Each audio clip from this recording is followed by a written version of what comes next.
कभी कभी जीवन हमें ऐसे मोड़ पर ले आता है जहां हम बाहरी दुनिया से नहीं, अपने ही भीतर के युद्ध से जूझ रहे होते हैं।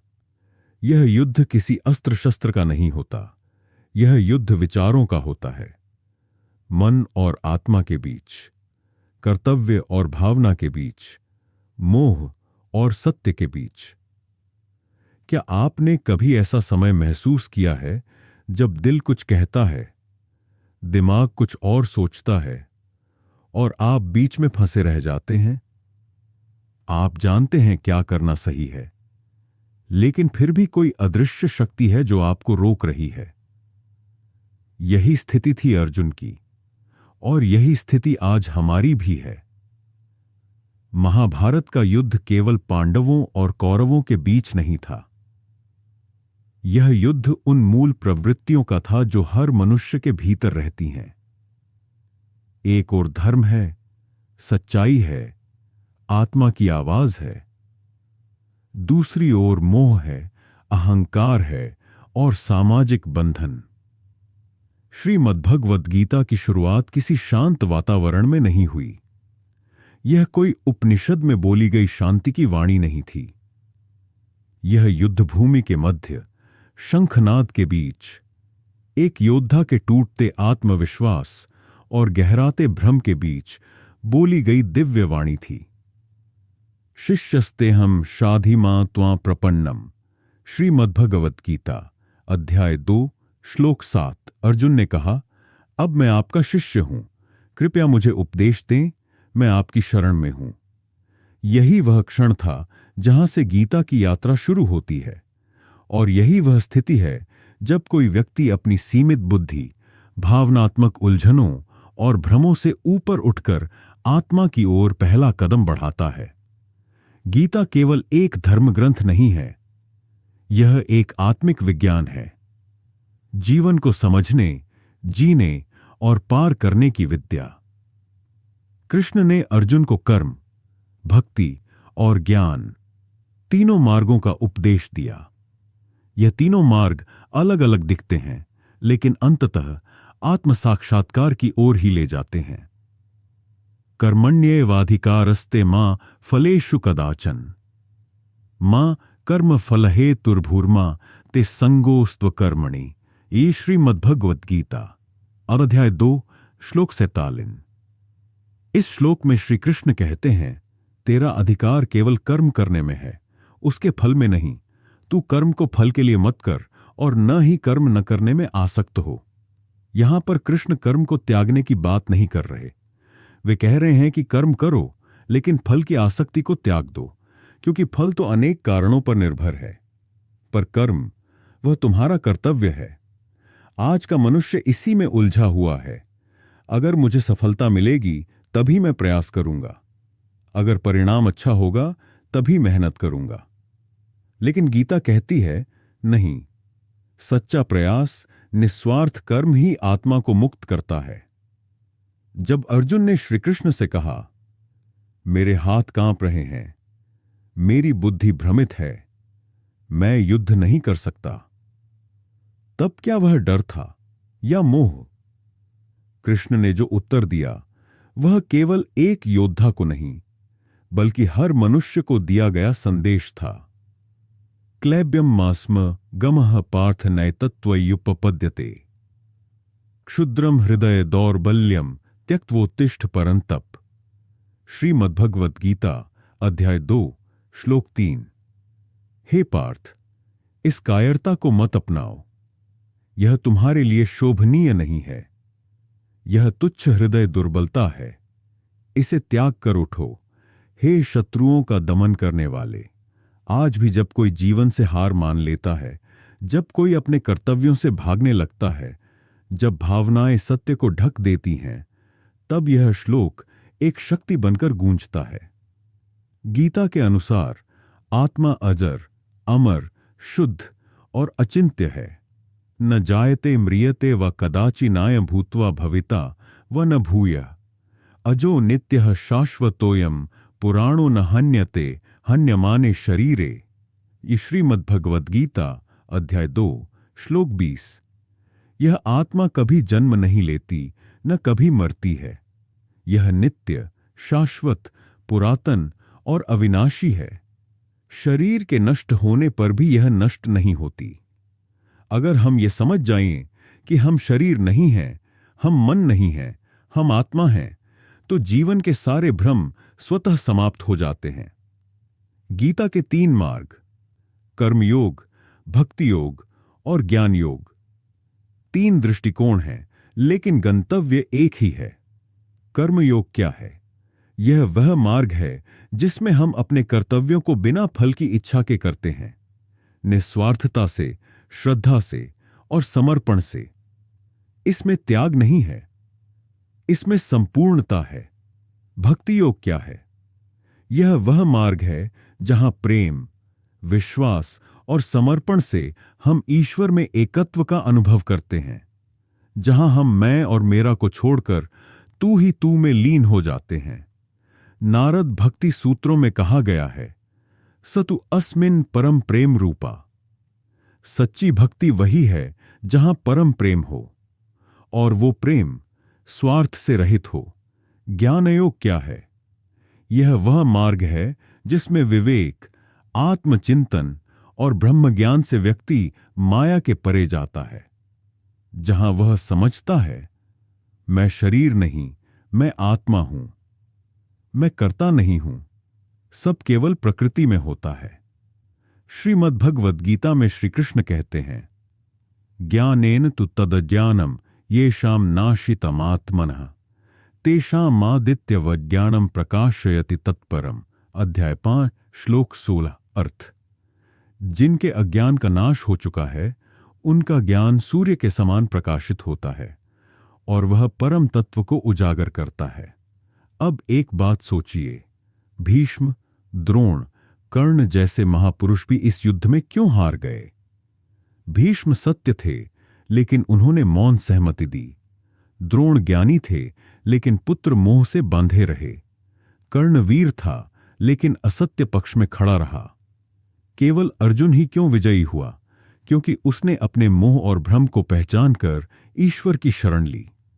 उसने अपने मन को गुरु के चरणों में समर्पित किया, और जब मन आत्मा की आवाज सुनता है, तब निर्णय स्पष्ट हो जाते हैं, तब युद्ध के बीच भी शांति मिलती है, तब कर्म भी साधना बन जाता है।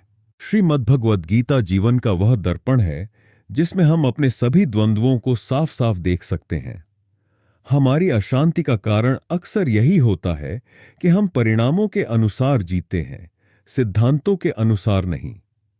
गीता कहती है, तू केवल कर्म कर, सच्चे भाव से कर, फल की चिंता ईश्वर पर छोड़ दे। और यह कोई भाग्यवाद नहीं है, यह सबसे गहन सक्रियता है। क्योंकि जो व्यक्ति फल की चिंता करता है, वह डरता है, संकोच करता है, ठहर जाता है। लेकिन जो व्यक्ति निष्काम भाव से कर्म करता है, वह न डगमगाता है, न रुकता है। वह जीवन के हर पड़ाव को तपस्या बना देता है। आज जब हर तरफ परिणाम, उपलब्धि और बाहरी सफलता की होड़ है, तब गीता हमें भीतर की सफलता की ओर मोड़ती है। कृष्ण कहते हैं, योगः कर्मसु कौशलम। अध्याय 2 श्लोक 50। योग क्या है? कर्म में कुशलता, लेकिन केवल तकनीकी नहीं, बल्कि आत्मिक कुशलता, जहां हर कर्म एक यज्ञ हो जाता है। यही कारण है कि गीता आज भी प्रासंगिक है, क्योंकि यह केवल धर्म की बात नहीं करती, यह जीवन के सभी पक्षों की बात करती है। यह हमें हमारे भीतर छुपे अर्जुन से मिलवाती है, जिसे राह चाहिए, शक्ति चाहिए और आत्मा की आवाज चाहिए। अब आपसे एक प्रश्न, आपके जीवन में ऐसा कौन सा क्षण था जब आपने भी अर्जुन जैसा अनुभव किया? नीचे कमेंट करके बताइए। और अगर यह संवाद आपके अंतर्मन को स्पर्श करता है, तो लाइक करें, शेयर करें और सब्सक्राइब करें माइंड मोक्षा, जहां आत्मा की आवाज सुनी जाती है। भाग 1 में हमने समझा, अर्जुन का युद्ध प्रतीक है हमारे आंतरिक द्वंद्वों का। गीता केवल उपदेश नहीं, एक चेतना का संवाद है। कृष्ण केवल भगवान नहीं, हमारी आत्मा की उच्चतम अवस्था है। और कर्म, भक्ति और ज्ञान, ये तीनों योग हमें अंततः एक ही सत्य की ओर ले जाते हैं। हर युग में हर व्यक्ति के सामने एक प्रश्न खड़ा होता है, मैं क्या करूं? और यह प्रश्न तब और कठिन हो जाता है जब मन असमंजस से घिरा हो। तब कर्म का मार्ग सामने होता है, लेकिन उस पर चलने का उत्साह नहीं होता। तब गीता हमें निष्काम कर्म का रहस्य समझाती है। कृष्ण कहते हैं, कर्म कर, लेकिन फल की इच्छा के बिना। यह बात कहने में सरल लगती है, पर समझने में गहराई है। फल की इच्छा नहीं होगी तो प्रेरणा कैसे बनेगी? क्यों करें कोई कार्य यदि उससे मिलने वाला परिणाम ही न सोचें? इसका उत्तर गीता स्वयं देती है। यदि तुम केवल फल के लिए कर्म करते हो तो कर्म तुम्हारा बोझ बन जाता है। लेकिन जब तुम कर्म को अपना स्वधर्म मानकर करते हो तो वही कर्म तपस्या बन जाता है। नियतम कुरु कर्म त्वम कर्म ज्यायो ह्यकर्मणः शरीर यात्रा पिचते न प्रसिद्धेद कर्मणः। अध्याय 3 श्लोक 8। नियत कर्म करो, क्योंकि कर्म अकर्म से श्रेष्ठ है। बिना कर्म किए तो शरीर की यात्रा भी संभव नहीं है। यहां पर नियत कर्म का अर्थ है वह कर्म जो तुम्हारे स्वभाव, धर्म और स्थिति के अनुसार तुम्हारा कर्तव्य है। जैसे अग्नि का स्वभाव जलाना है, जल का बहना है, वैसे ही मनुष्य का स्वधर्म उसके गुण और कर्मों से निर्धारित होता है। गीता के अनुसार कर्म करना आवश्यक है। कर्म से बचा नहीं जा सकता। यह प्रकृति के गुणों के अनुसार होता ही रहता है। प्रकृतेः क्रियमाणानि गुणैः कर्माणि सर्वशः अहंकार विमूढ़ात्मा कर्ताहमिति मन्यते। अध्याय 3 श्लोक 27। प्रकृति के गुण ही सारे कर्म कराते हैं, लेकिन अहंकार में डूबा व्यक्ति सोचता है कि मैं कर रहा हूं। यही भ्रम है कि हम सब कुछ अपने बल पर कर रहे हैं, जबकि वास्तव में कर्म प्रकृति के स्वभाव अनुसार स्वाभाविक रूप से घटित हो रहा है। कर्म करते समय 2 बातों का ध्यान रखना आवश्यक है। 1, वह कर्म स्वधर्म से प्रेरित हो। 2, उसमें फल की आसक्ति न हो। जब कर्म आत्मा के आदेश पर हो और अहंकार के वशीभूत न हो, तब वही कर्म योग कहलाता है। योगस्थः कुरु कर्माणि संगम त्यक्त्वा धनंजय सिद्ध सिद्ध्यो समो भूत्वा समत्वम योग उच्यते। ताकिम अध्याय 2 श्लोक 2। हे धनंजय, योग में स्थित होकर कर्म करो, आसक्ति छोड़कर। सफलता और असफलता में समभाव रखो, यही योग कहलाता है। यह समत्व, यही आत्मिक शक्ति है। यही गीता का मूल है। जब आप सम हो जाते हैं, न सफलता पर उछलते हैं, न असफलता में टूटते हैं, तब कर्म एक यज्ञ बन जाता है। श्रीमद् भगवद गीता में कर्म को यज्ञ कहा गया है। यज्ञ अर्थात कर्मणोऽन्यत्र लोकोऽयं कर्म बंधनः तदर्थम कर्म कौन्तेय मुक्त संगः समाचर। अध्याय 3 श्लोक 9। यज्ञ के लिए किए गए कर्म को छोड़कर अन्य सभी कर्म बंधन का कारण बनते हैं। इसलिए हे कौन्तेय, आसक्ति को त्याग कर यज्ञ भाव से कर्म करो।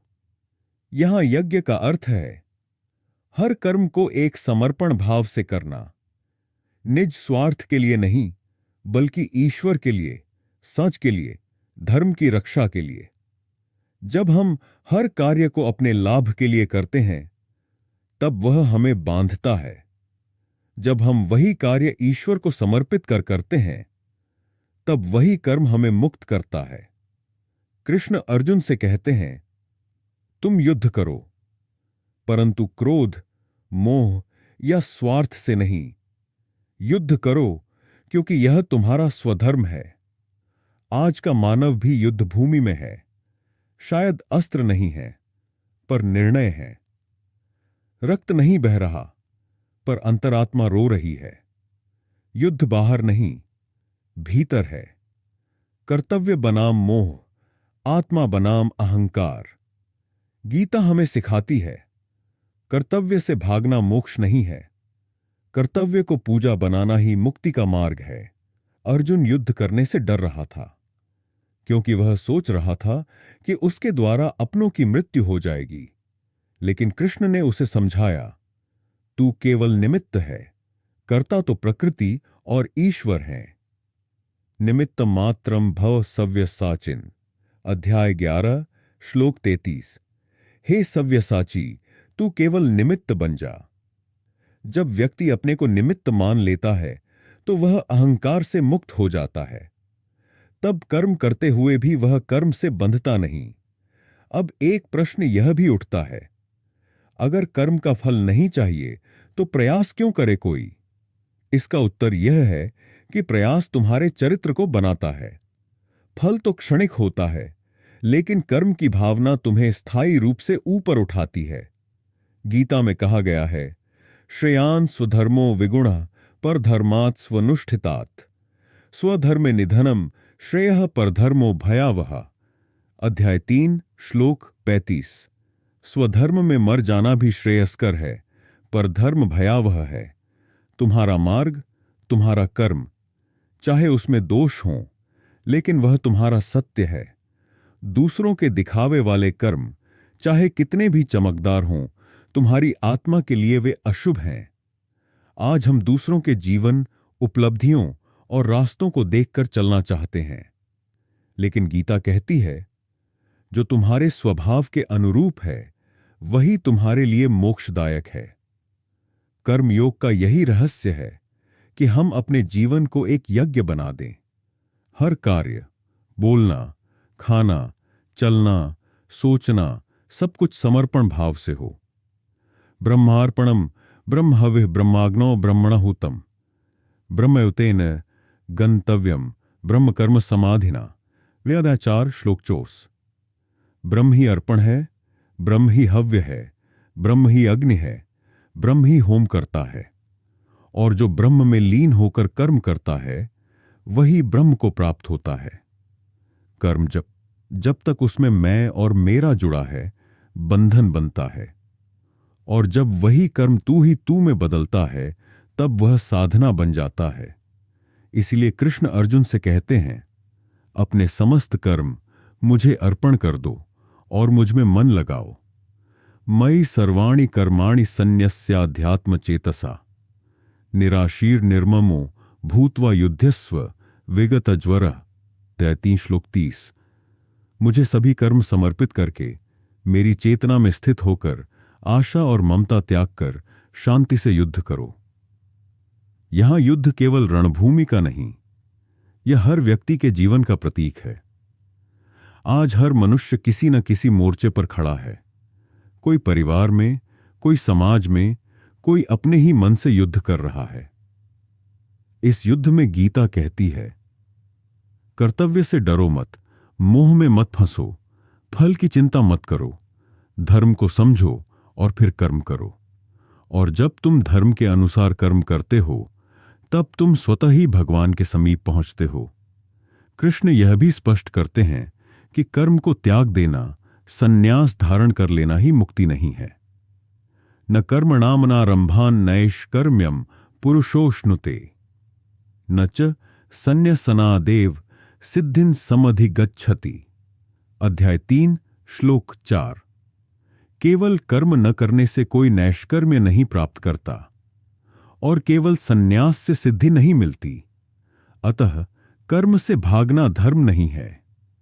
कर्म में समता, निष्कामता और समर्पण लाना, यही सच्चा योग है। श्री कृष्ण बार बार कहते हैं, तुम्हारा स्वधर्म ही तुम्हारा मार्ग है, और जब तुम उस पर दृढ़ता से चलते हो तब जीवन भी सफल होता है और आत्मा भी मुक्त होती है। कर्म को त्यागना नहीं, कर्म में ब्रह्म का अनुभव करना ही कर्मयोग है। अब अगले खंड में हम भक्ति को समझेंगे। भक्ति का स्वरूप क्या है? क्या भक्ति केवल पूजा पाठ है या उससे कहीं अधिक? कैसे भक्ति कर्म को शक्ति देती है? और क्या भक्ति भी मोह बन सकती है? कर्मयोग के बाद श्री कृष्ण अर्जुन को एक और महान मार्ग की ओर ले जाते हैं, भक्ति योग। भक्ति यह शब्द जितना सरल लगता है, इसका अर्थ उतना ही गहरा है। आज अधिकतर लोग भक्ति को केवल पूजा पाठ, मंदिर जाने या मंत्र जाप करने तक सीमित मानते हैं। लेकिन भगवद गीता में भक्ति केवल कर्मकांड नहीं है, यह एक आत्मिक स्थिति है। यह वह भाव है जहां मैं समाप्त हो जाता है और तू ही तू शेष रह जाता है। श्री कृष्ण कहते हैं, पत्रम पुष्पम फलम तोयम यो में भक्त्या प्रयच्छति तदह भक्त्युपहृतम अश्नामि प्रयतात्मना। तो श्लोक मैं जो कोई मुझे प्रेम पूर्वक पत्र, पुष्प, फल या जल अर्पित करता है, मैं उसे प्रेम सहित स्वीकार करता हूं। यहां महत्वपूर्ण है भक्त्या प्रयच्छति। तुम क्या अर्पित कर रहे हो यह महत्वपूर्ण नहीं है, बल्कि कैसे अर्पित कर रहे हो यह महत्वपूर्ण है। सच्ची भक्ति में वस्तु की कीमत नहीं होती, भाव की गहराई होती है। इसीलिए तो मीरा ने सिर्फ तुलसी दल अर्पित किया था, लेकिन वह प्रभु को प्रिय था। सुदामा ने मुट्ठी भर चिड़ा दिया, लेकिन वह कृष्ण के हृदय को छू गया।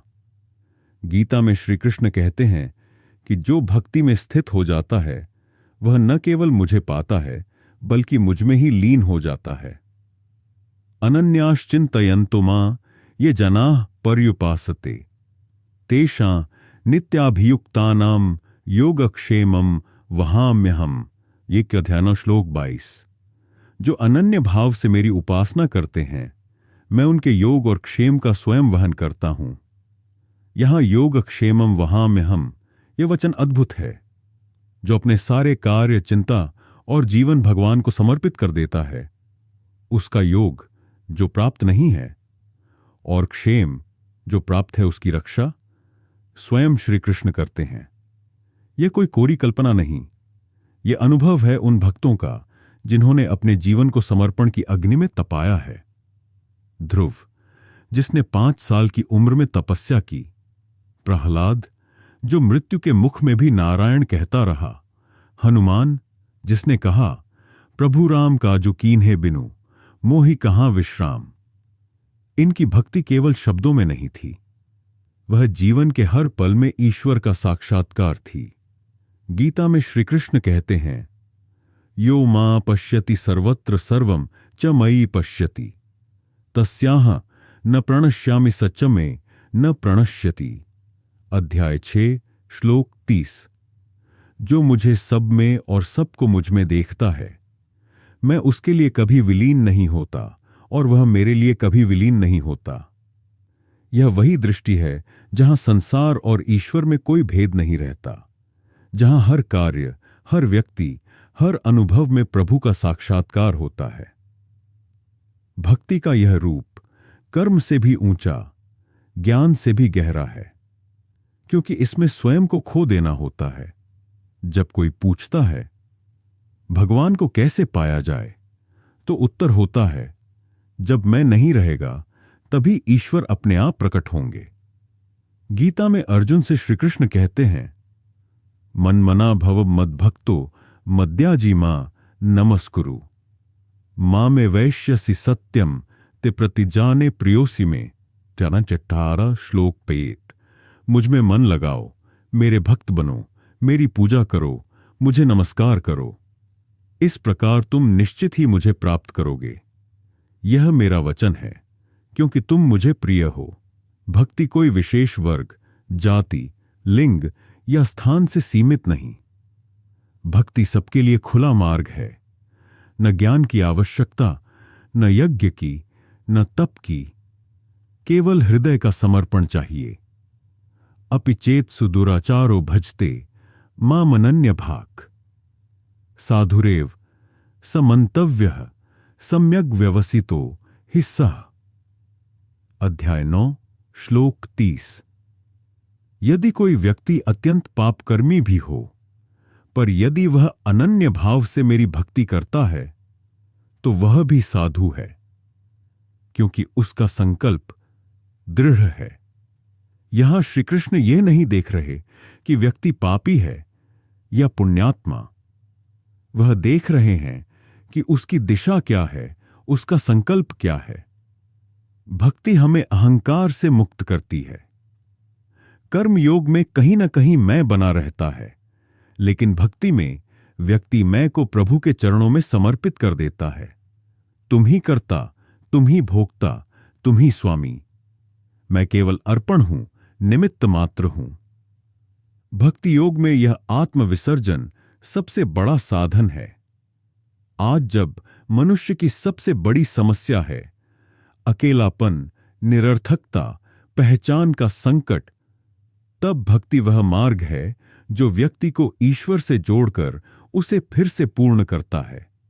वो जो जीवन भर यह सोचता है मुझे कोई समझता नहीं, वह जब कहता है हे कृष्ण मैं तुम्हारा हूं, तो सारा अस्तित्व उसे जवाब देता है मैं हमेशा से तुम्हारा था।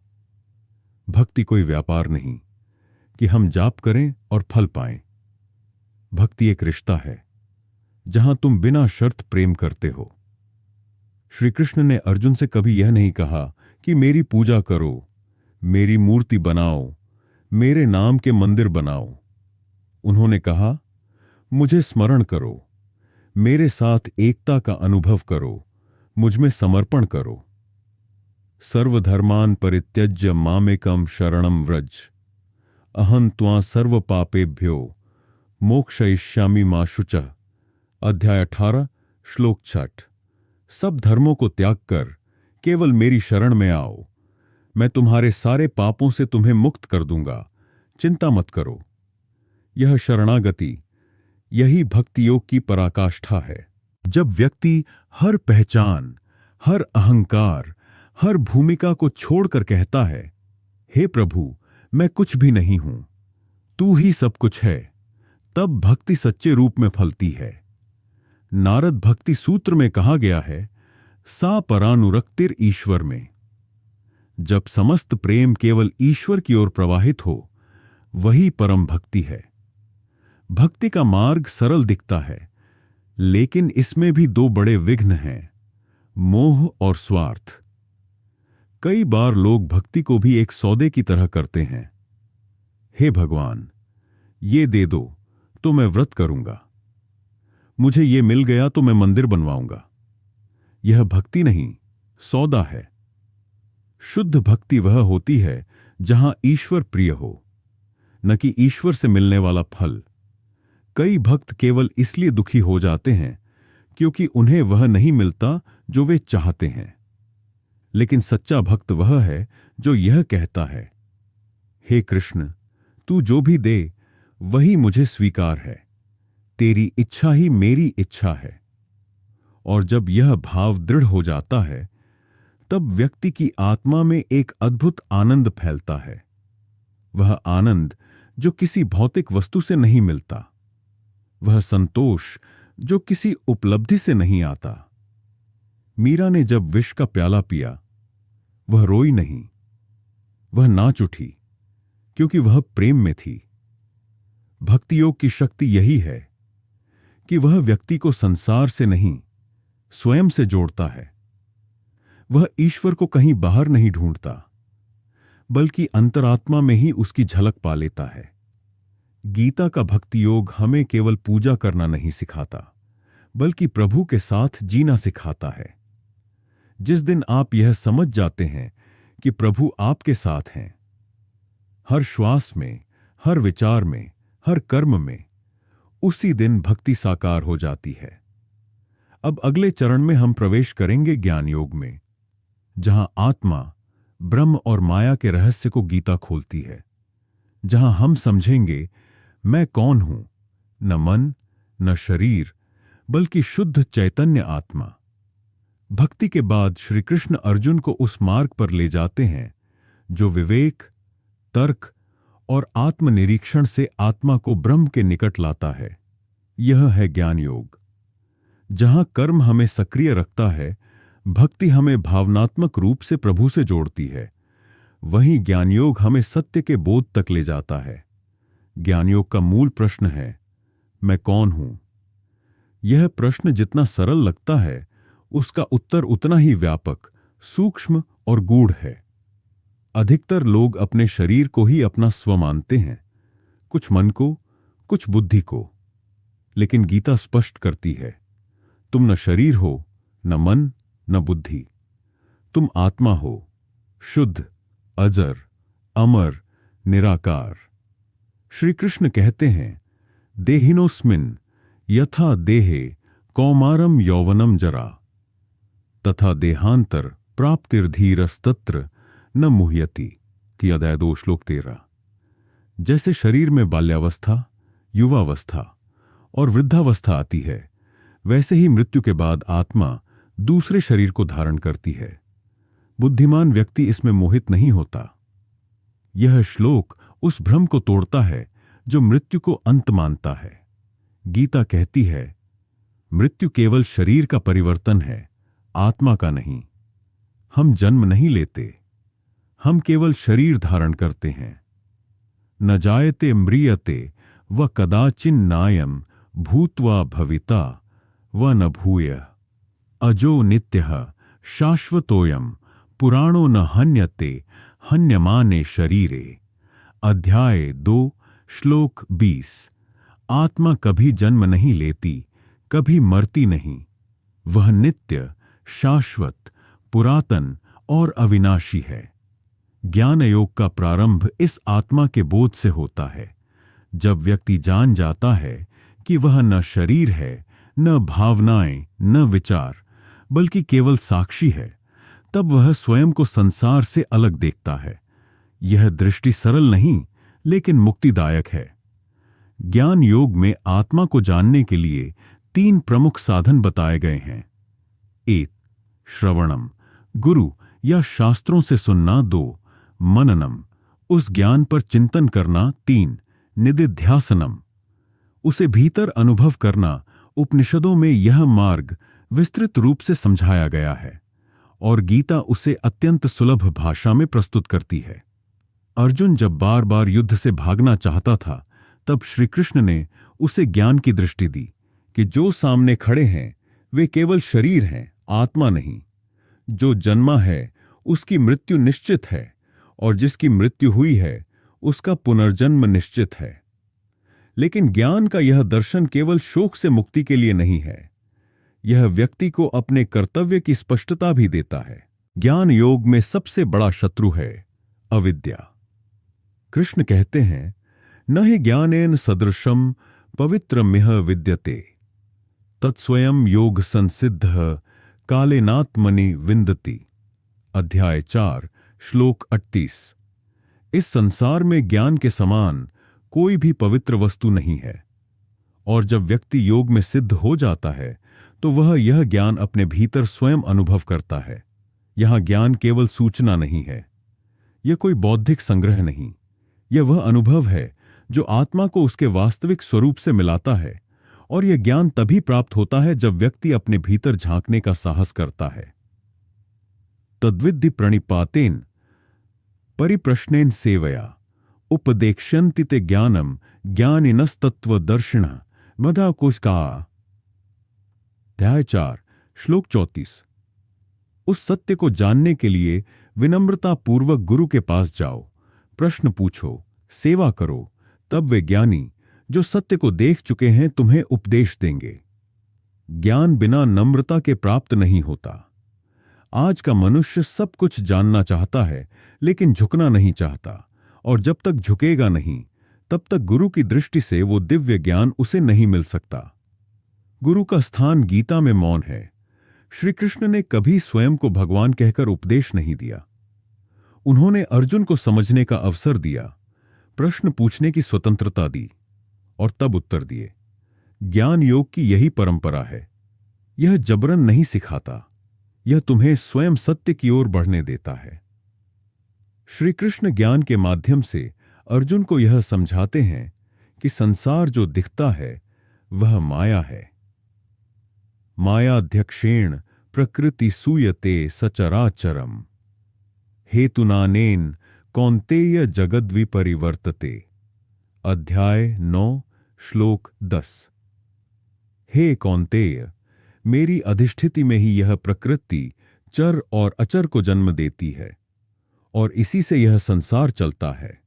माया एल वह शक्ति जो ब्रह्म को छिपाती है और संसार की असत्य छवि प्रस्तुत करती है। जब व्यक्ति माया के वशीभूत होता है, तब वह अपने को शरीर मानता है, अपनों को ही शत्रु या मित्र मानता है और जीवन को केवल सुख दुख का खेल समझता है। लेकिन जब ज्ञान प्रकट होता है, तब व्यक्ति इन सभी भ्रमों से परे चला जाता है। गीता के अनुसार ज्ञानी वह है जो सर्वत्र समदर्शी हो जाता है। विद्या विनय संपन्ने ब्राह्मणे गव्यहस्तिने शुनिचैव श्वपाके च पंडिता समदर्शन। ये अध्याय 5 श्लोक 18। जो ब्राह्मण गाय, हाथी, कुत्ते और चांडाल में एक समान आत्मा को देखता है, वह सच्चा ज्ञानी है। यह समदृष्टि ही ज्ञान की पूर्णता है। ज्ञान किसी को छोटा या बड़ा नहीं बनाता, वह केवल सच्चे स्व से परिचय कराता है। वह कहता है, तुम दूसरों को नहीं, अपने को जानो। जो स्वयं को जान लेता है, वह ब्रह्म को जान लेता है। ब्रह्मभूत प्रसन्नात्मा न शोचति न कांक्षति सम सर्वेषु भूतेषु मद्भक्तिं लभते पराम। अध्याय 18 श्लोक 54। जो ब्रह्म स्वरूप हो जाता है, उसका मन प्रसन्न रहता है। न वह शोक करता है, न आकांक्षा करता है। वह सभी में संभाव रखता है और मेरी परम भक्ति प्राप्त करता है। यहां ज्ञान और भक्ति एक हो जाते हैं। श्री कृष्ण ने तीनों मार्गों को एक सूत्र में बांध दिया, कर्म, भक्ति और ज्ञान। तीनों का उद्देश्य है आत्मा को ब्रह्म से मिलाना।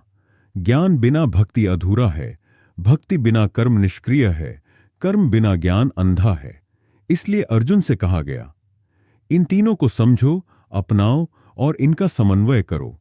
आज जब संसार में विभाजन है, धर्म में, सोच में, वर्ग में, गीता हमें एकता की ओर ले जाती है।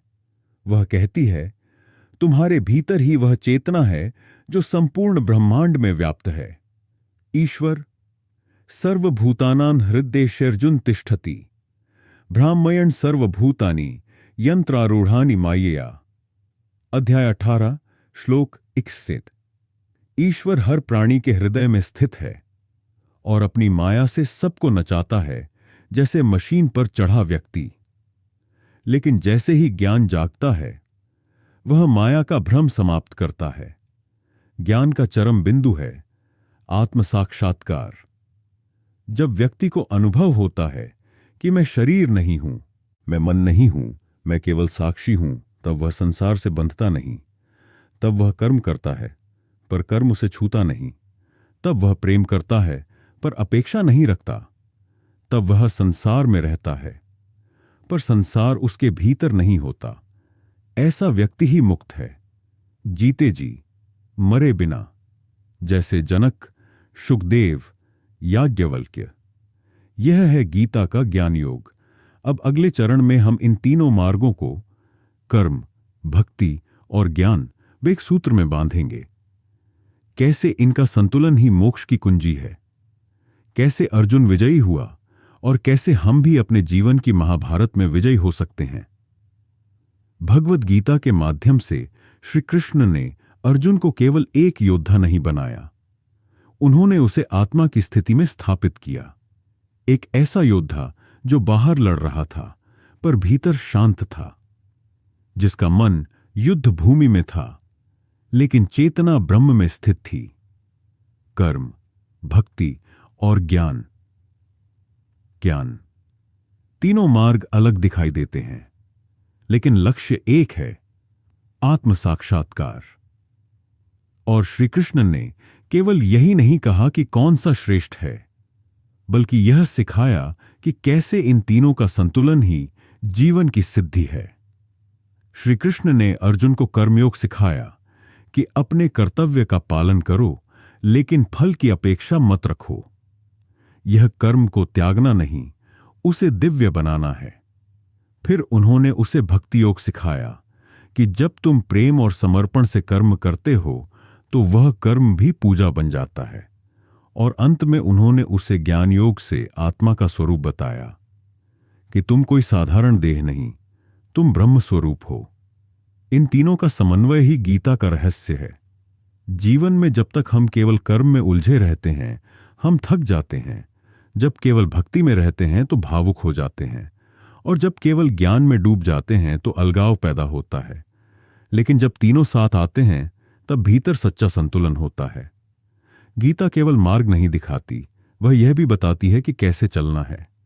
श्री कृष्ण अर्जुन को अंत में कहते हैं, यत् कर्म फल त्यागम प्राहु सांख्या विदो जनाः त्यागम त्विच्छामि वेत्तु तत्स्याहि मम मतम।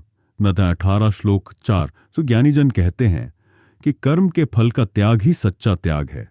अर्जुन को जब यह अनुभव हो गया कि वह केवल कर्ता नहीं है, कि उसका धर्म ही उसका सबसे बड़ा संबल है, कि ईश्वर उसके साथ है, तब उसके भीतर की शक्ति जाग गई।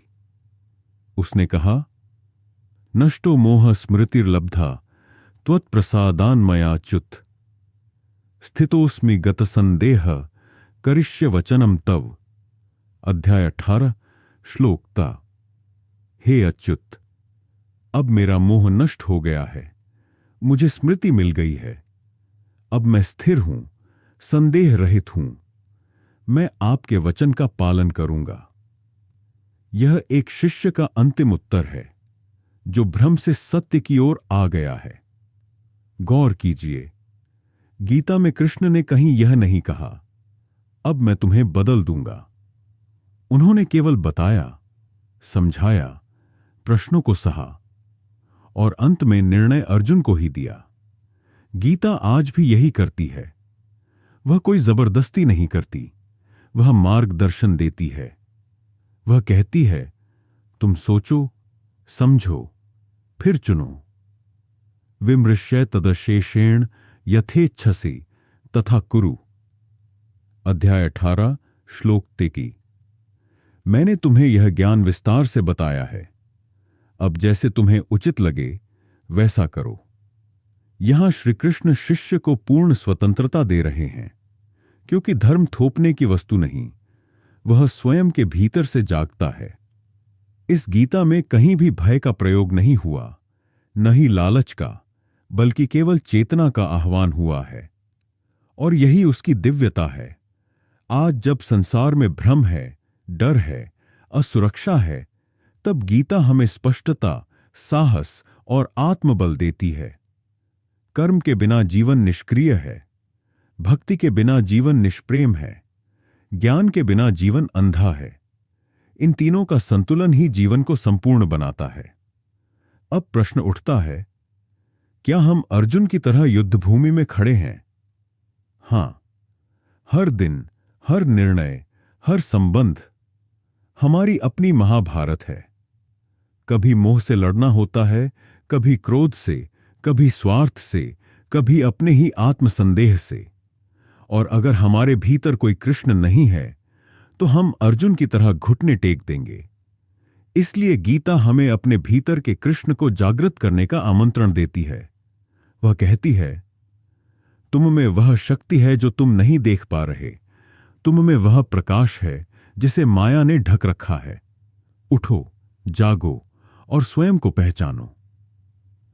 आज जब संसार सफलता, दिखावे, स्पर्धा और तुलना में खो गया है, तब गीता आत्मा की पुकार है। वह कहती है, तुम न किसी से बड़े हो, न किसी से छोटे, तुम वही हो जो तुम स्वयं को समझो। गीता केवल धार्मिक ग्रंथ नहीं, यह धार्मिकता का जीवंत रूप है। यह सन्यास की शिक्षा नहीं देती, यह कहती है, गृहस्थ रहो, कर्म करो, समाज में रहो, लेकिन भीतर से ईश्वर से जुड़े रहो। जिस दिन हम यह समझ जाते हैं कि हर कर्म पूजा बन सकता है, हर भावना भक्ति बन सकती है, हर विचार ध्यान बन सकता है, उसी दिन जीवन का उद्देश्य स्पष्ट हो जाता है। क्योंकि तब हम संसार में रहते हुए भी संसार से ऊपर उठ जाते हैं। गीता कहती है, तुम मुक्त हो सकते हो अभी, इसी क्षण। जरूरत है केवल स्मरण की, समर्पण की और स्वधर्म के पालन की। तो अब प्रश्न यह नहीं है कि गीता क्या कहती है, प्रश्न यह है, क्या हम सुनने को तैयार हैं? क्या हम अर्जुन की तरह समर्पण को तैयार हैं? क्या हम अपने भीतर के कृष्ण को जगह देंगे?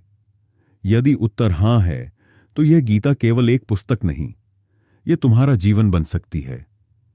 अब मैं आपसे एक अंतिम प्रश्न पूछता हूं। आपके जीवन की वह कौन सी स्थिति रही जब गीता का एक श्लोक, एक विचार, एक पंक्ति आपको उठाने का कार्य कर गई? नीचे कमेंट में अवश्य साझा करें। और यदि यह संवाद आपके हृदय को छू गया हो तो इस वीडियो को लाइक करें, शेयर करें और सब्सक्राइब करें माइंड मोक्षा, जहां आत्मा की आवाज सुनी जाती है।